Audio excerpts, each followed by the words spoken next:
Hello guys, welcome to my channel learn with मी।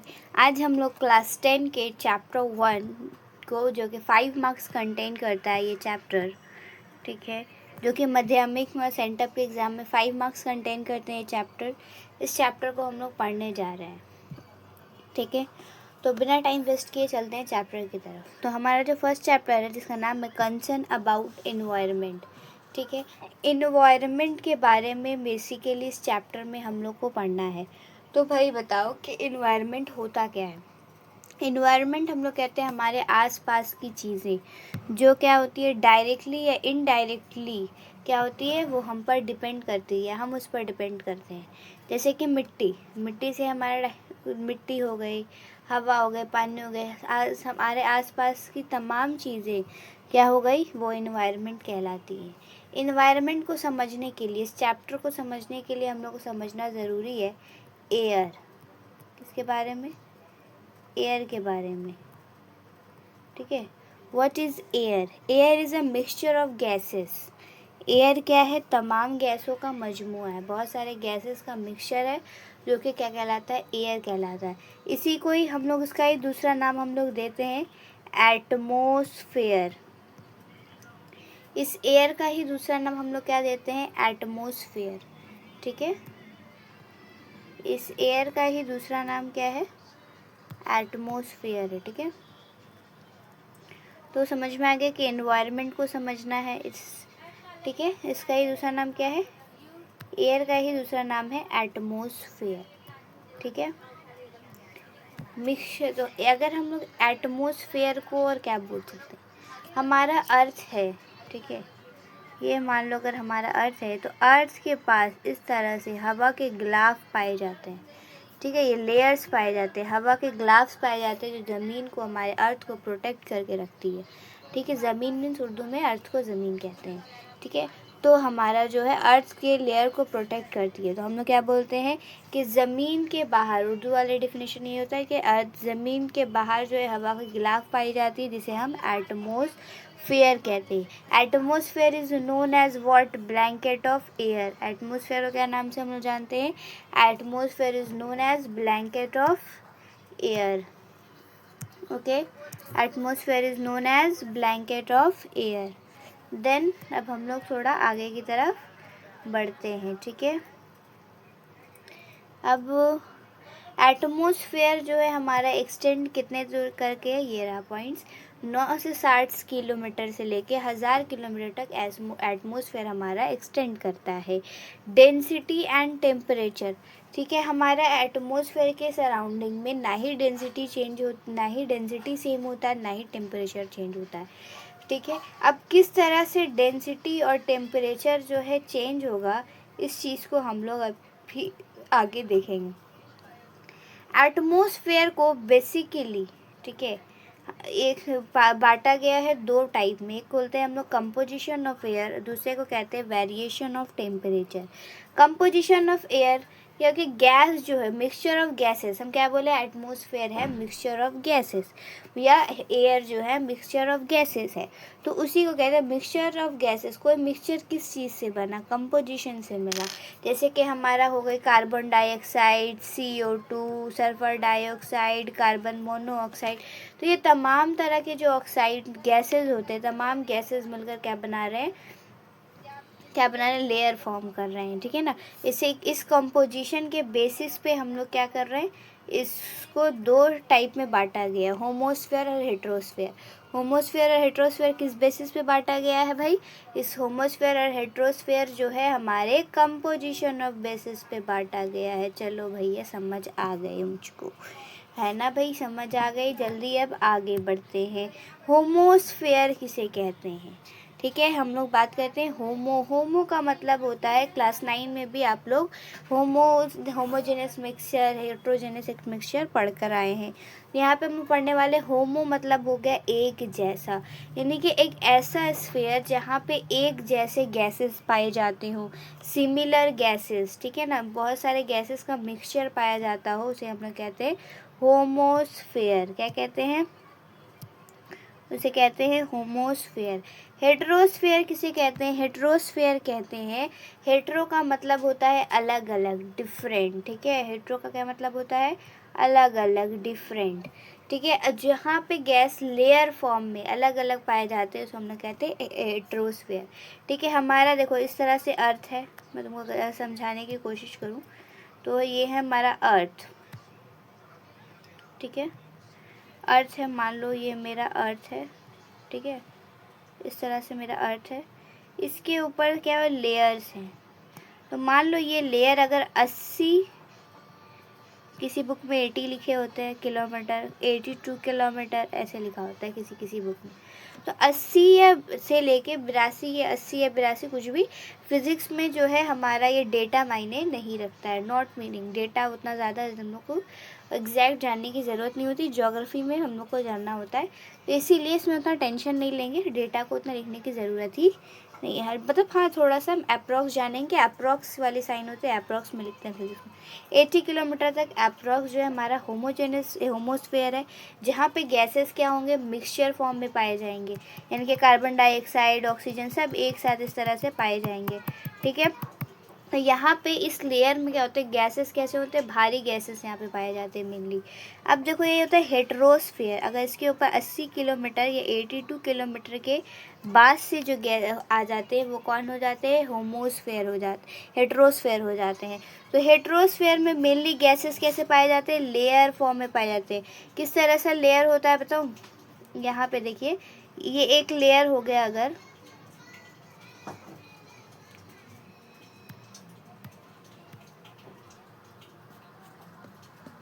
ठीक है, अगर देखो ये लेयर है अगर, तो यहाँ पे देखो, अगर ये यहाँ पे क्या, हाइड्रोजन की लेयर है तब सिर्फ हाइड्रोजन गैस ही पाई जाएगी। यहाँ पे क्या है? हीलियम का लेयर है, तब सिर्फ हीलियम गैस ही पाई जाएगी। इस तरह से लेयर फॉर्म में जो है हेट्रोस्फेयर जो है पाया जाता है, ठीक है। आई होप समझ आया हो गया सॉरी, होमोस और हेट्रोस्फेयर का जो कॉन्सेप्ट है आप लोग को। अब हम लोग नेक्स्ट जो पढ़ेंगे वो है वेरिएशन ऑफ टेम्परेचर।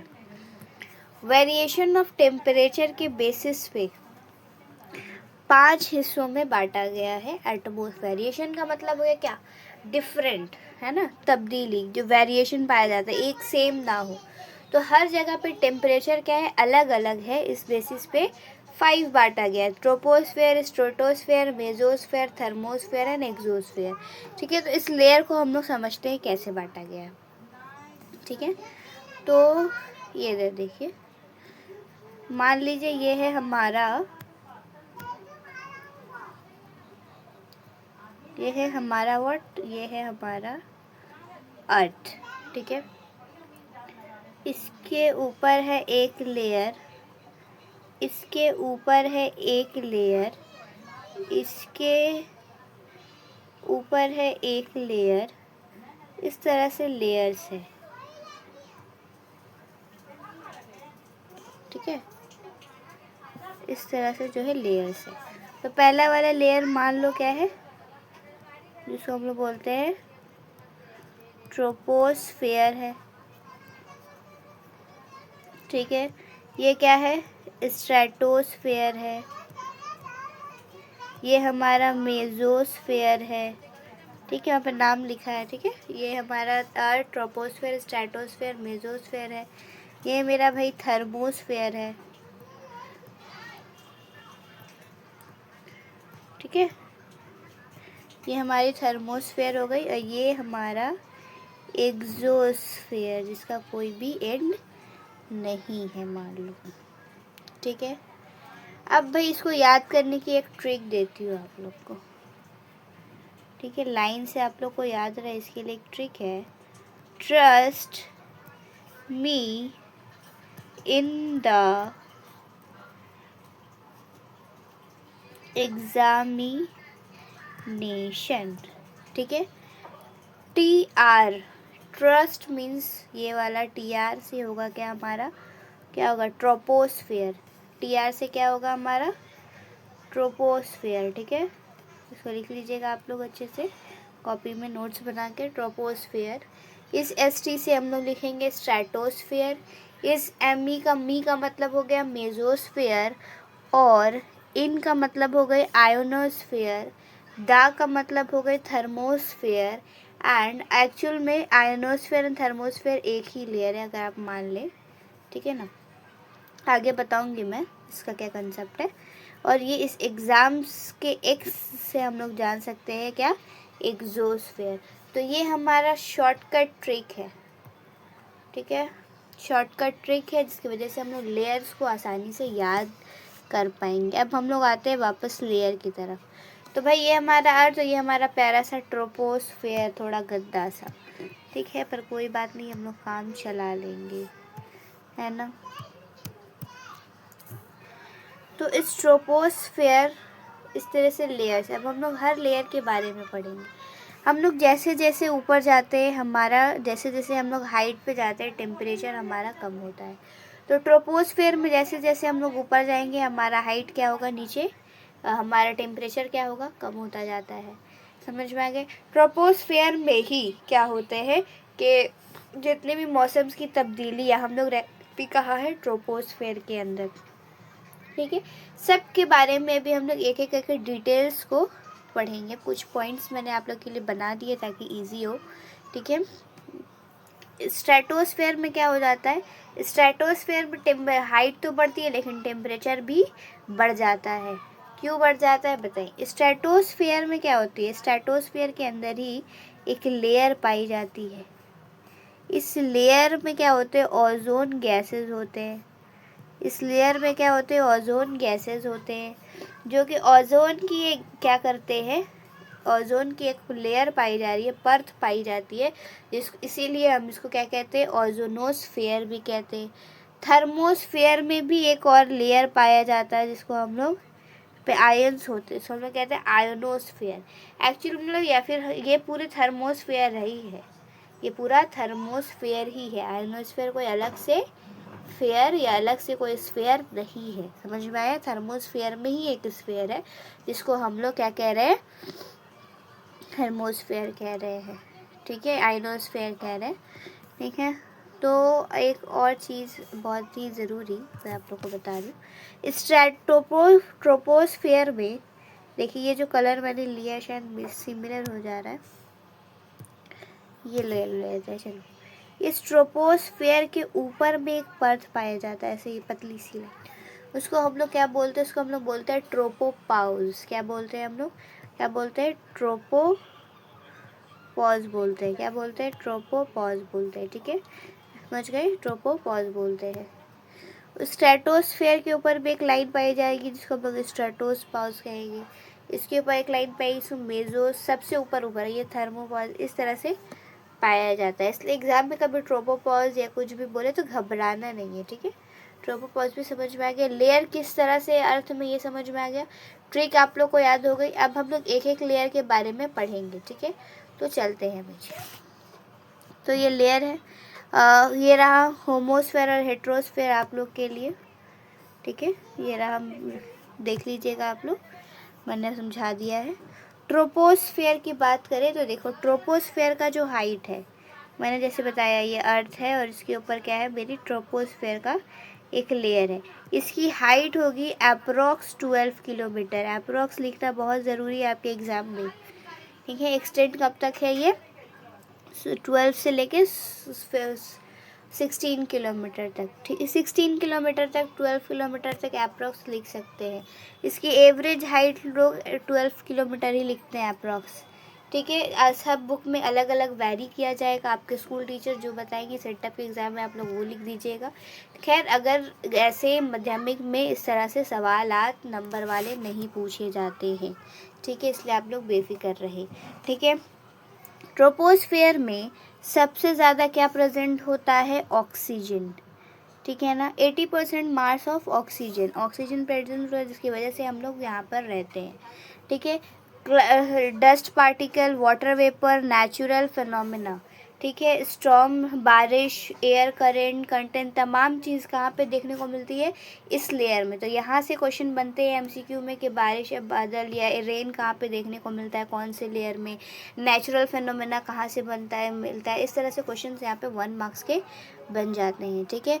अब हम लोग और बढ़ते टेम्परेचर मैंने बता दिया, जैसे जैसे हम लोग ऊपर जाएंगे क्या होगी, टेम्परेचर ट्रोपोपॉज में क्या होगी, ट्रोपोस्फेयर में घट जाएगा। नॉर्मल लैप्स रेट, इसे ही हम लोग क्या कहते हैं, नॉर्मल लैप्स रेट कहते हैं।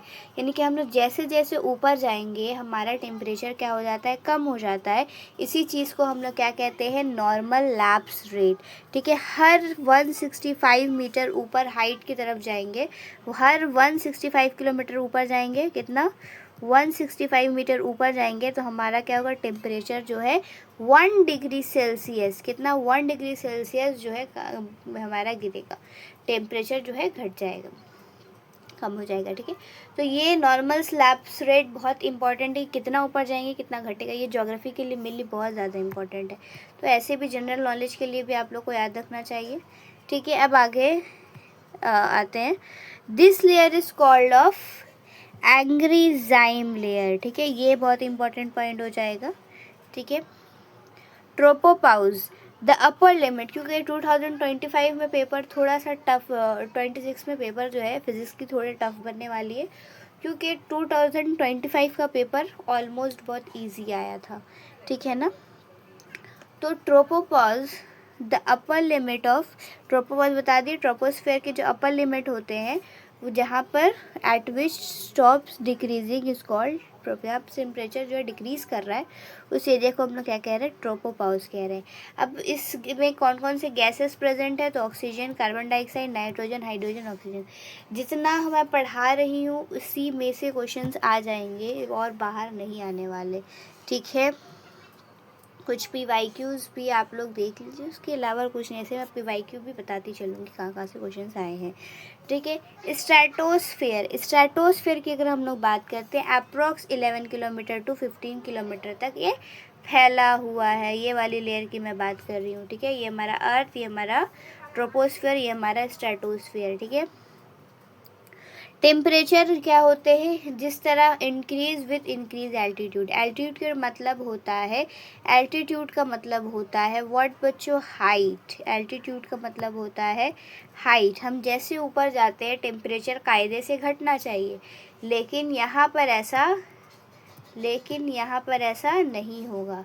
हम जैसे जैसे ऊपर जाएंगे टेम्परेचर और बढ़ेगा। क्यों टेम्परेचर और बढ़ेगा, क्योंकि यहाँ पर प्रेजेंट है ओजोन की एक लेयर। ठीक है, क्या है ओजोन की, कैसे लेयर बनी, वो तमाम चीज़ बताएंगे। अब ठीक है, जिसकी वजह से यहाँ पे टेम्परेचर और क्या बढ़ जाती है, बढ़ जाती है। The upper limit of stratosphere the temperature stop.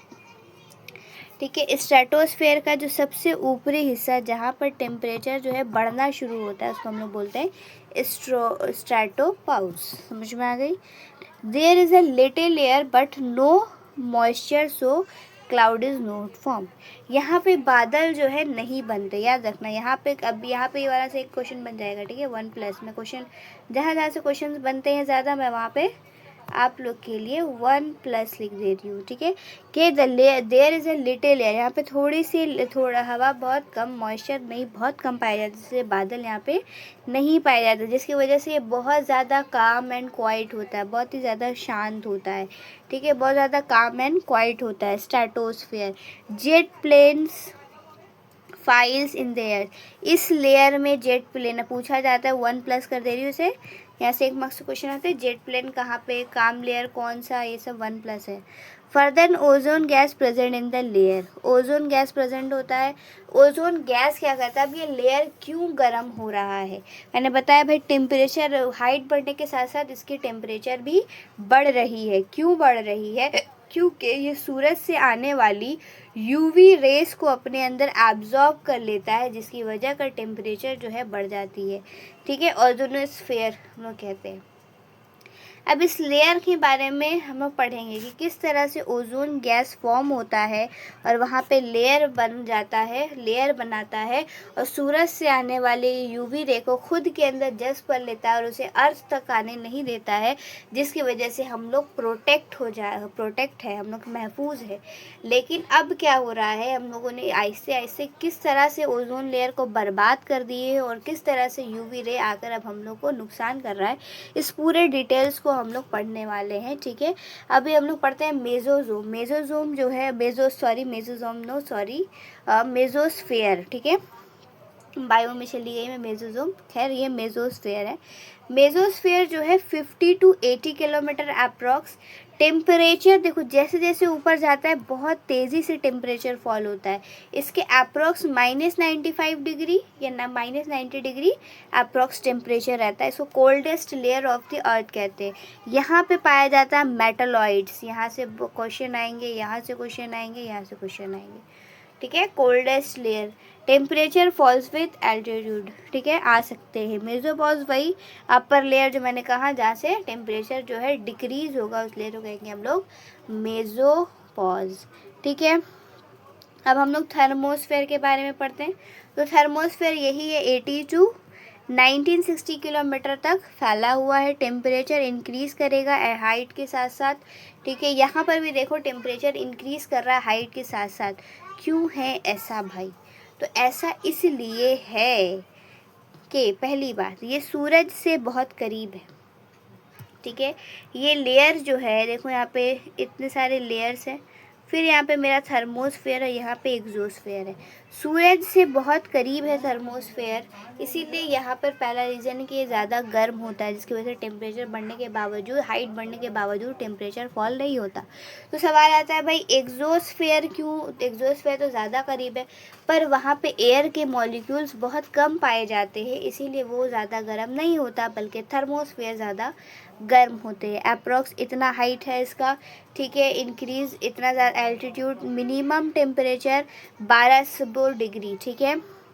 Hottest layer याद रखना, hottest and coldest layer. Coldest layer of the atmosphere mesosphere and the hottest is thermosphere. इसको हम लोग आयनोस्फेयर भी कह देंगे। आर्टिफिशियल सैटेलाइट, रॉकेट, ठीक है। उसके अलावा रेडियो कम्युनिकेशन, ये सब बहुत इंपॉर्टेंट है, ठीक है। अरोरा भी दिखाई देते हैं यहाँ पे, ठीक है, जो बाहर कंट्री में दिखाया जाता है नॉर्दर्न लाइट वगैरह में, ठीक है। मेटेरॉइड्स, ये तमाम चीज़। एयर कंटेन्स आयन यहाँ पे प्रेजेंट होता है। आयन्स का मतलब होते हैं चार्ज पार्टिकल, जिसकी वजह से भी इसका टेम्परेचर क्या होता है, गर्म होता है। चार्ज पार्टिकल क्या करते हैं, सूरज की जो भी रोशनी होती है उसको जज़्ब कर लेते हैं, जिसकी वजह कर भी यहाँ पे टेम्परेचर जो है इंक्रीज़ होता है। तो आपसे ये सवाल भी पूछा जा सकता है कि थर्मोस्फेयर में हाइट बढ़ने के बावजूद कि टेम्परेचर क्यों नहीं घटता, टेम्परेचर क्यों ही बढ़ता जाता है। तो जो जवाब मैंने अभी आपको बताए हैं कि ये सूरज से सबसे करीब है, उसके अलावा यहाँ पे चार्ज पार्टिकल्स पाए जाते हैं जो कि सूरज की रोशनी को जज़्ब कर लेते हैं, जिसकी वजह से यहाँ पे टेम्परेचर बढ़ जाते हैं। एग्जोस्फेयर, एग्जोस्फेयर की हम लोग बात करें, 960 किलोमीटर के बाद जितना है वो पूरा स्फीयर, पूरी खाली वैक्यूम ही पूरी एग्जोस्फेयर में आ जाती है। गैस मॉलिक्यूल्स यहाँ पे प्रेजेंट होते हैं, हीलियम एंड आर्गन, ठीक है। इनर्ट गैसेज है एटसेट्रा, ठीक है। फॉर्मेशन ऑफ ओजोन लेयर, अगर मैं बात करूँ कि ओजोन लेयर किस तरह से फॉर्म होता है, तो हमारा ये ऑक्सीजन है, ये कौन है, मेरा ऑक्सीजन भैया, हु इट इज़ ऑक्सीजन भैया, ठीक है। It's very important for us. ये ऑक्सीजन भैया क्या करते हैं, यूवी रे, सूरज की रोशनी में, ये कहाँ पे काम हो रहा है, ऊपर एयर्स में। एटमॉस्फेयर क्या करता है कि सूरज यूवी रे लेकर के दो ऑक्सीजन में टूट जाते हैं। कैसे, बच्चे ऑक्सीजन, इसको हम लोग कहते हैं नेसेंट ऑक्सीजन। इस ऑक्सीजन को कहा जाता है, क्या कहा जाता है बोलो तो, नेसेंट ऑक्सीजन। नेसेंट ऑक्सीजन का मतलब हो गया बच्चे ऑक्सीजन, दो नेसेंट ऑक्सीजन में टूट जाता है। फिर एक रियल वाले O2 और एक बच्चे वाले O2 दोनों मिल करके बनाते हैं O3। इसी ये है ओजोन का फॉर्मूला। ओजोन गैस का फॉर्मूला क्या है, O3, ठीक है। ओजोन कौन है, ये O3, ठीक है। जो चीज़ें मैं बता रही हूँ उसको भी आप लोग अपने अपने नोट्स में इंक्लूड कर लीजिएगा, ठीक है। अब हम बात करते हैं, देखा ओजोन लेयर किस तरह से फॉर्म हो रहा है। वो ओजोन लेयर या ओजोन गैस का जो कलर होता है वो कलर होता है लाइट ब्लू, ठीक है, या ब्लूइश टाइप का कलर होता है ओजोन का। ये वाला टाइप पॉइंट भी मेंशन कर लीजिएगा आप लोग अपने नोट्स में, ठीक है। डिप्लेशन ऑफ ओजोन लेयर, अब हम लोग पढ़ने वाले हैं। मैंने भी कहा था कि वहाँ ओजोन जो है इस तरह से लेयर बना लेती है, जिसकी वजह से सूरज की जो यूवी रे हम तक आकर हमारे तक नहीं आती और हम लोग जो है बच जाते हैं, हमें किसी तरह का नुकसान नहीं होता है, ठीक है। लेकिन ठीक है, और डिप्लेशन ऑफ ओजोन लेयर। लेकिन हम लोग क्या देखते हैं, कुछ गैसेस है जो कि हमारे अर्थ से निकल रही हैं, ठीक है। जैसा कि हम लोग घर पे क्या यूज़ कर रहे हैं, रेफ्रिजरेटर यूज़ कर रहे हैं, फ्रिज, एसी, ये सारे चीज़ें यूज़ कर रहे हैं बहुत ज़्यादा, ठीक है ना। और जिसकी वजह कर होता क्या है, CFC जैसे ख़तरनाक gases, chlorofluorocarbon, nitrogen dioxide, nitric oxide, ये तमाम गैसेस जो है निकल रहे हैं हमारे आसपास, हमारे जो चीज़ें हम यूज़ कर रहे हैं उस रेफ्रिजरेटर, एसी वगैरह से, या फिर हम लोग देखो NO कहाँ से निकल रहा है, एरोप्लेन से, NO2 फैक्ट्री से, क्लोरोफ्लोरोकार्बन, रेफ्रिजरेटर, एसी, ये तमाम चीज़ क्या कर रहे हैं जा कर के, ये तमाम चीज़ें जो है एटमॉस्फेयर गैसेस क्या कर रही हैं, जाकर के ओजोन लेयर को होल कर दे रही हैं, ठीक है। ये तमाम जो है ओजोन लेयर को ओजोन लेयर को तोड़ दे रही है। किस तरह से तोड़ रही है, ये भी हम लोग इक्वेशंस देखेंगे, ठीक है।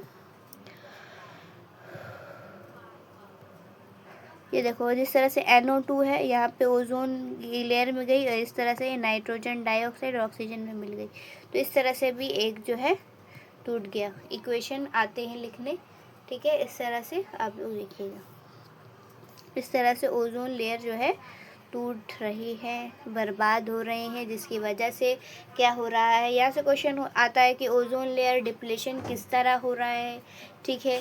और इससे क्या, अगर UV रे अगर हमारे पास आ जाएगा तो क्या क्या नुकसान होगा, हम लोग के अंदर स्किन कैंसर हो सकता है, आई कैटरैक्ट हो सकते हैं, ठीक है ना। क्या हो सकते हैं, पेड़ पौधे के अंदर खाना क्लोरोफिल के साथ कुछ हो, क्लोरोफिल का कलर फेड हो जाएगा, मतलब उनका कलर थोड़ा ग्रीन ही हो जाएगा, वो खाना नहीं बना पाएंगे। पानी में अगर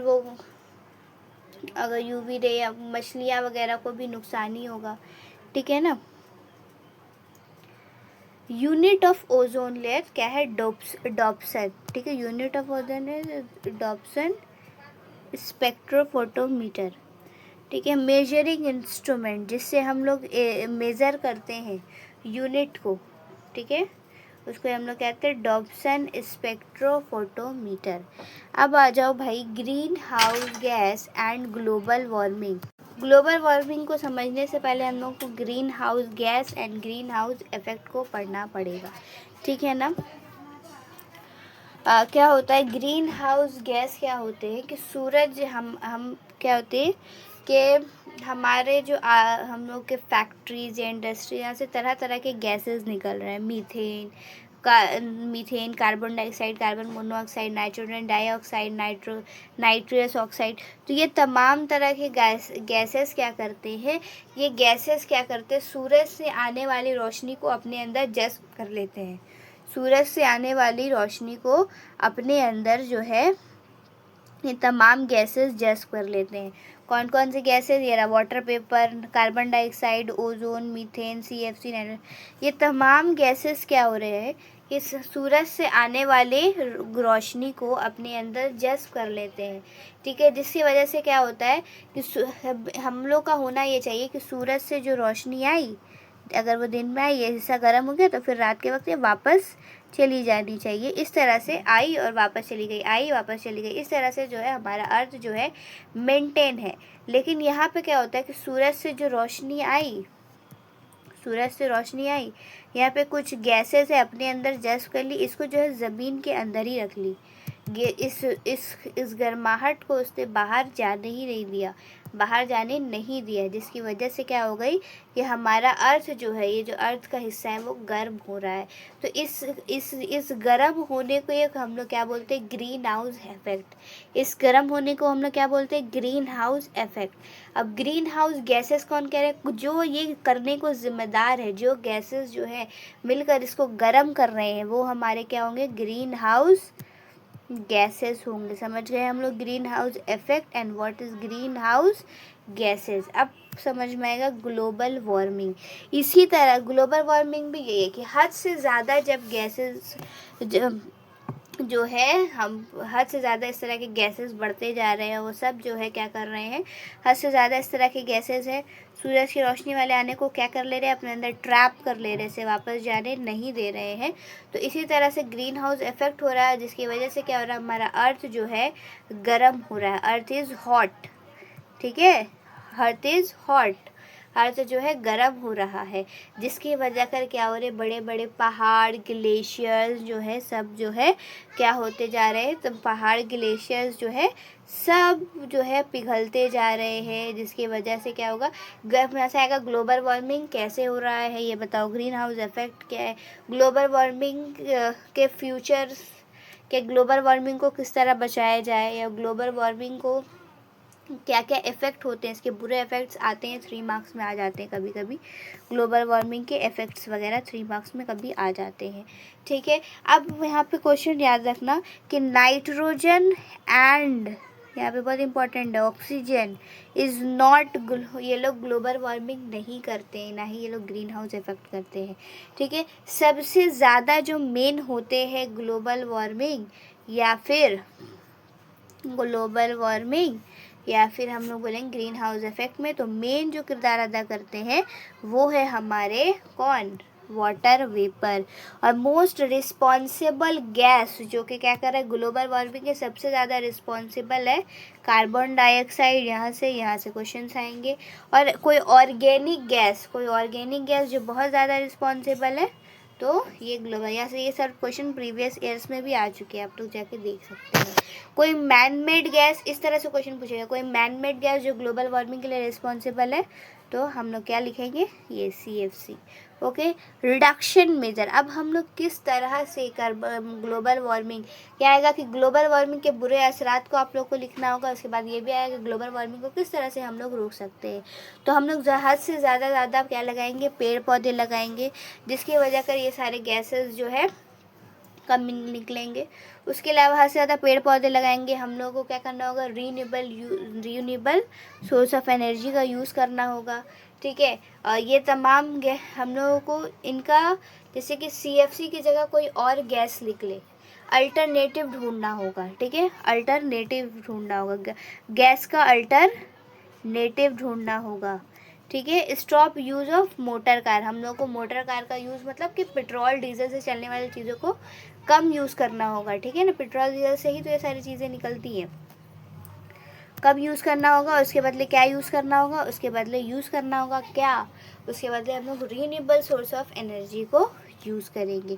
अब हम लोग बात करते हैं कि भाई नेचुरल सोर्स ऑफ एनर्जी, अब हम लोग वो रीन्यूएबल सोर्स ऑफ एनर्जी, कभी ना ख़त्म होने वाली एनर्जी, या कभी सोर्स ऐसा एनर्जी जिससे कोई पॉल्यूशन ना हो, हम लोग वो एनर्जी कहाँ से लाएंगे। तो हम लोग यहाँ पे टॉपिक है नेचुरल सोर्स ऑफ एनर्जी, जिसमें आ जाते हैं सबसे पहला सस्टेनेबल डेवलपमेंट। ये एटलीस्ट 3 मार्क्स 2 मार्क्स में हम लोग से पूछ लेता है कि व्हाट इज़ सस्टेनेबल डेवलपमेंट। ठीक है, तो ऐसी तरक्की जिसमें हम अपनी ज़रूरत को भी पूरा कर सके और मुस्तकबिल में आने वाली जनरेशन को भी फ़ायदा हो पहुँचे, ऐसे को हम लोग कहते हैं सस्टेनेबल डेवलपमेंट। क्या कहते हैं, सस्टेनेबल डेवलपमेंट। ठीक है, तो हम सस्टेनेबल डेवलपमेंट हम लोग को करना होगा। ठीक है, अब हम लोग को इसके बारे में कुछ फ्यूल्स के बारे में पढ़ना होगा, फ्यूल किसे कहते हैं।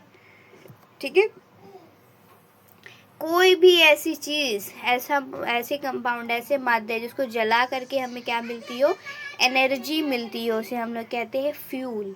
ठीक है, लकड़ी हो गई, कोयला हो गया, ये सब चीज़ें फ्यूल हो गया। अब आ जाते हैं हमारे फॉसिल फ्यूल किसे कहते हैं, फॉसिल फ्यूल। ठीक है, तो ज़मीन के अंदर जानदार गैर जानदार बहुत सारी चीज़ लोग जो है दब हो जाते हैं, जिसकी वजह कर दब कर सड़ जाते हैं, फिर उसकी मदद से जो फ्यूल बनाए जाते हैं उसे ही हम लोग फॉसिल फ्यूल कहते हैं। ठीक है, कैलोरीफिक वैल्यू बहुत इम्पॉर्टेंट। ठीक है, बहुत इंपॉर्टेंट, यहाँ से क्वेश्चंस भी आते हैं। कैलोरीफिक वैल्यू 2 मार्क्स, मान लो कि what do you mean by calorific value. इस तरह से क्वेश्चन नहीं आएंगे, तुमको मैं बताऊंगी किस तरह से क्वेश्चन आएंगे। ऐसे भी आ सकते हैं, 1 किलोग्राम फ्यूल जलाने से जितनी एनर्जी हम लोगों को हासिल होती है, 1 किलोग्राम फ्यूल जलाने से जितनी हरारत हासिल हो, जितनी एनर्जी, जितनी हीट हासिल हो, उसे हम लोग कहते हैं कैलोरीफिक वैल्यू। इसकी यूनिट अच्छे से याद रखना है, जूल पर केजी और केजी पर जूल। ठीक है, जूल पर केजी और केजी पर जूल, इसकी यूनिट तो आती है 1 मार्क्स में। ठीक है, हाईएस्ट कैलोरीफिक वैल्यू हाइड्रोजन। ठीक है, और इसकी कितनी होती है, ये नंबर ना भी पूछे तो इस तरह से पूछते हैं। ठीक है, ये आप लोग को समझ में आ गया होगा।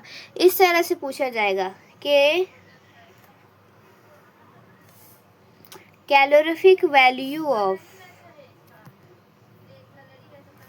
4 जूल पर KG, what does it mean, इस तरह से पूछा जाएगा। तो आपको क्या लिखना है कि 4 किलोग्राम जब फ्यूल जलाएंगे तो हम लोग को इतनी एनर्जी हासिल होगी। इस तरह से क्वेश्चंस पूछे जाते हैं। तो सोर्सेस ऑफ एनर्जी, अब हम लोगों ने बात कर लिया भाई, ऐसे हम लोग को सस्टेनेबल डेवलपमेंट करना है, इनकी ऐसी डेवलप की जिससे हम लोग अपनी ज़रूरत को भी पूरा कर सकें और आने वालों की भी ज़रूरत को पूरा कर सकें। तो इसके लिए हम लोगों को वैसी एनर्जी चाहिए होगी, वो कहाँ से लाएंगे, मतलब convection energy, non convectional energy, renewable energy, non renewable energy and combustible and non combustible. ठीक है, इस तरह की एनर्जीज होती हैं। मेनली हम लोग को इस चैप्टर में पढ़ना है कन्वेक्शनल सोर्स ऑफ एनर्जी। वो कौन कौन से हो गई, thermal energy, hydro energy, wind energy. यहाँ से मेनली क्या आपसे ये डेफिनेशन कभी नहीं पूछेगा कि what is thermal energy, what is hydro energy and wind energy. इस तरह से डेफिनेशंस आपसे नहीं पूछे जाते हैं एग्ज़ाम, माध्यमिक के एग्ज़ाम में आपसे पूछा जाता है कि ऑप्शन दे दिए जाएंगे आपको, इनमें से कौन सा कन्वेक्शन सोर्स ऑफ एनर्जी है, कौन सा नहीं है। ठीक है, इस तरह से, और क्या है थोड़ा सा हम लोग देख लेंगे। ठीक है ना, हम लोग कोयला को जलाते हैं, कोयला को क्या करते हैं, गर्म करते हैं, और उसके भाप को, कोयला को थर्मल में क्या करेंगे, हीट देंगे, हमारा कोयला को जलाएंगे, और कोयला को जलाने के बाद उसके भाप को हम लोग एक टरबाइन से गुजारते हैं। ठीक है, जिस टरबाइन से गुजारने के बाद क्या होता है कि ये जो पोटेंशियल एनर्जी थी वो किस चीज़ में चेंज हो जाती है, इलेक्ट्रिकल एनर्जी में चेंज हो जाती है। हाइड्रो एनर्जी, ठीक है, डैम के ऊपर जो पानी रहता है ठहरा हुआ, उसमें होती है पोटेंशियल एनर्जी, फिर उसमें तेज़ रफ्तार यानी कि काइनेटिक एनर्जी आ जाती है, जिससे जनरेटर, और उससे क्या करते हैं, जनरेटर की मदद से उसे हम लोग फिर इलेक्ट्रिकल एनर्जी में बदल देते हैं। विंड एनर्जी भी यही होता है कि बड़े बड़े इलाकों में, गांव वगैरह में देखिए खेत में बड़े बड़े पंखा लगा दिए जाते हैं, तो ये लोग क्या करते हैं कि तवानाई को इलेक्ट्रिकल एनर्जी में तब्दील कर देते हैं, हवा की तवानाई को इलेक्ट्रिकल एनर्जी में तब्दील कर देते हैं। Non convectional source of energy, ऐसी एनर्जी जो कभी भी ख़त्म नहीं होगी, जिसमें आ जाता है सोलर एनर्जी। ठीक है, सोलर एनर्जी से कुछ शॉर्ट्स याद रखने होंगे आपको। मैंने बताया आप लोगों को क्या पढ़ना है कि कन्वेक्शनल एनर्जी कौन सी है, कौन कौन सी नहीं है, non convectional source of energy कौन सी है। ठीक है, सोलर एनर्जी में ये देखिए इस तरह का सोलर पैनल होता है जो कि हम लोग को कहाँ पे, गांव वगैरह में देखने को मिलते हैं। सोलर पैनल ये है हमारा, इस एक को कहते हैं सोलर सेल। ये डब्बा भी जो होता है, ये जो सोलर सेल है बना होता है किसका, सिलिकॉन का, किसका, सिलिकॉन का। और सिलिकॉन एक क्या है, सेमी कंडक्टर है। और देखो इस पे जो लाइट आती है वो फोटोन की शक्ल में, तो इसकी यूनिट क्या होती है, इसकी फोटोन होती है। ठीक है, अब हम लोग बात करते हैं कि silver and germanium both are semiconductor. ठीक है, फिर हम लोग क्यों सिलिकॉन का यूज़ करते हैं, क्योंकि जर्मीनियम बहुत महंगा होता है और इसकी कैलोरीफिक वैल्यू जो है सिलिकॉन से कम होती है, इसीलिए हम लोग जर्मीनियम को यूज़ नहीं करते हैं। सिलिकॉन सस्ता होता है और इसकी कैलोरीफिक वैल्यू भी जर्मीनियम से ज़्यादा होती है। ठीक है, इसीलिए हम लोग उसका यूज़ करते हैं। अब बात करते हैं सोलर सेल का कहाँ पे यूज़ किया जाता है।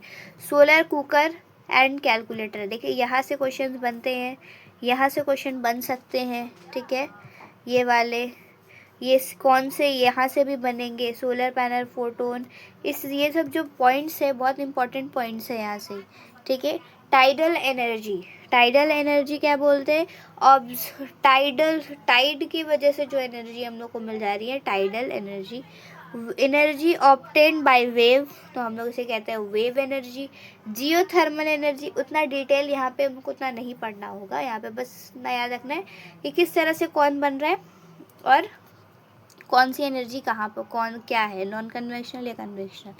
Geothermal energy, heat of internal substance of earth vaporise water. Geothermal energy का मतलब क्या होता है कि जब हमारा जो ज़मीन है, ठीक है ना, ज़मीन का जो टेम्परेचर होगा, जैसे अगर मान लो यहाँ पे हॉट स्प्रिंग है, तो यहाँ पे जो इसका जो भाप होता है, इस भाप को टरबाइन से अगर गुजार दें और इलेक्ट्रिक पे चेंज कर दे तो हम लोग उसे कहेंगे व्हाट। अब बात करें नॉन कन्वेक्शनल एनर्जी को, ही हम लोग इसका दूसरा नाम है रीन्यूएबल सोर्स ऑफ एनर्जी, यानी कि ऐसी एनर्जी जो कि कभी ख़त्म नहीं होने वाली। एंड कन्वेक्शनल को ही हम लोग क्या कहते हैं, नॉन, क्या कहेंगे, कन्वेक्शनल को ही हम लोग कहेंगे व्हाट, कन्वेक्शनल को ही हम लोग कहते हैं non renewable energy, non renewable source of energy. I hope आप लोग को समझ आ रहा होगा, ठीक है। अब हम लोग बात करते हैं, आखिरी टॉपिक की तरफ हम लोग आ चुके हैं। बायोमास क्या होता है, बायोगैस क्या होते हैं, ठीक है ना। तो हम लोग क्या करते हैं कि जानदार हैं, ठीक है, जानदार के जो बचे कुचे फजलात होते हैं, अगर हम लोग उनको जलाए, ठीक है, और उससे क्या कुछ एनर्जी हासिल हो, तो हमारा वो बायोमास एनर्जी कहलाएगी। बायोगैस किसे कहेंगे, जब हम लोग किसी चीज़ को, किसी फजलात या किसी मादे को विद ऑक्सीजन के गैर मौजूदगी में जलाते हैं और उससे जो तवानाई हासिल होती है उसको हम लोग बोलते हैं बायोमास एनर्जी, और उससे जो गैस हासिल होती है उसको बोलते हैं हम लोग बायोमास गैस। समझ में आया। जब हम लोग किसी जानदारों के फजलात या फिर किसी चीज़ को विदाउट ऑक्सीजन की गैर मौजूदगी में जलाते हैं तो इससे हम लोग को क्या हासिल होता है, बायोगैस। क्या होता है हासिल, बायोगैस, ठीक है। बायोमास किसे कहते हैं, जिस सब्सटेंस को जलाकर बायोगैस हासिल हो रहा है उसी सब्सटेंस, उसी फजलात मादे को बायोगैस कहते हैं, ठीक है। बायोगैस, ठीक है, बायोमास के लिए सबसे इम्पोर्टेंट मिथेनोजेनिक बैक्टीरिया, एकदम याद रखना, ठीक है। मिथेनो बैक्टीरिया, जिसका मीथेन कॉकस, ये सब ये कि क्या करता है, ये गैस, ये बायोगैस को रिलीज़ करने में मदद करता है, मिथेनो, ठीक है। कोल बेड मीथेन, ठीक है, नेचुरल गैस, ठीक है,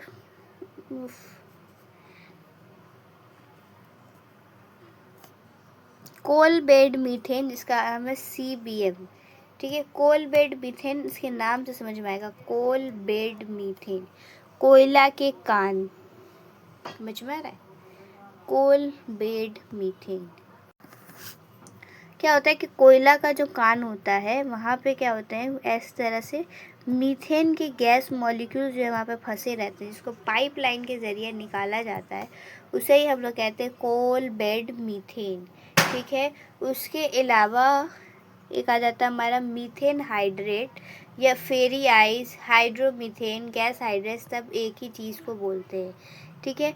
ये एक्चुअल में होता क्या है, ये होता क्या है, सर्द ममालिक के सर्द इलाक़ों में जहाँ पे क्या होता है, लो टेम्परेचर हो, लो टेम्परेचर और हाई प्रेशर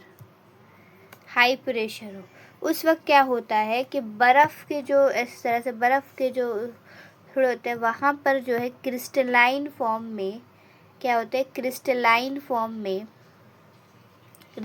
फॉर्म में यानी कि 3D स्ट्रक्चर, जिस तरह से चीनी का स्ट्रक्चर होता है 3D, इस तरह से 3D स्ट्रक्चर में कौन प्रेजेंट होता है, क्रिस्टलाइन स्ट्रक्चर में जो प्रेजेंट होता है, क्रिस्टलाइन स्ट्रक्चर में मीथेन के मॉलिक्यूल्स जो है फंसे रहते हैं, जिसको हम लोग कहते हैं मीथेन हाइड्रेट या फेरी आइस या फायरी आइस, हाइड्रोमीथेन गैस का, तमाम चीज़ एक ही है, बस एग्ज़ाम में कंफ्यूज करने के लिए आप लोग को दिया जाता है, ठीक है।